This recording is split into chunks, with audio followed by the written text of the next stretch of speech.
10 out of 10. Superb.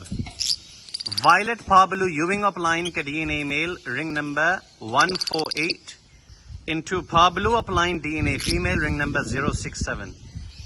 इस जोड़े में से आपके पास पार्बलू upline पार्बलू euwing upline male female दोनों निकलेंगे, और जितने भी ब्लू अपलाइन और ब्लू यूविंग अपलाइन इसी जोड़े में से निकलेंगे वो सब के सब पॉसिबल ब्लू टू होंगे, चाहे वो मेल हो या फीमेल हो। इस जोड़े की उम्र इस वक्त 7 से 8 महीने के दरमियान है। Green opaline split blue DNA male, ring number NS 694, घर के ब्रीड है। Into parblue euwing opaline DNA female, ring number 314। इस जोड़े में से आपके पास सारे के सारे बच्चे अपलाइन आएंगे, ग्रीन में, ब्लू में और पार्बलू में, और जितने भी ग्रीन अपलाइन निकलेंगे वो आपके पॉसिबल स्प्लिट ब्लू टू, यानी green opaline split blue 1 blue 2 होगा। उसको किसी ब्लू बर्ड के साथ जब लगाएंगे सारे बच्चे पार्बलू आएंगे, तो ये ग्रीन अपलाइन से ब्लू।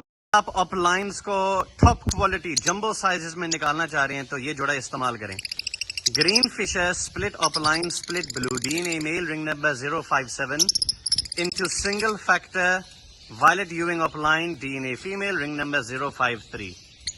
तो क्या निकलेगा आपके पास? Green upline green यूविंग upline male female दोनों स्प्लिट ब्लू होंगे, blue upline blue यूविंग upline male female दोनों निकलेंगे।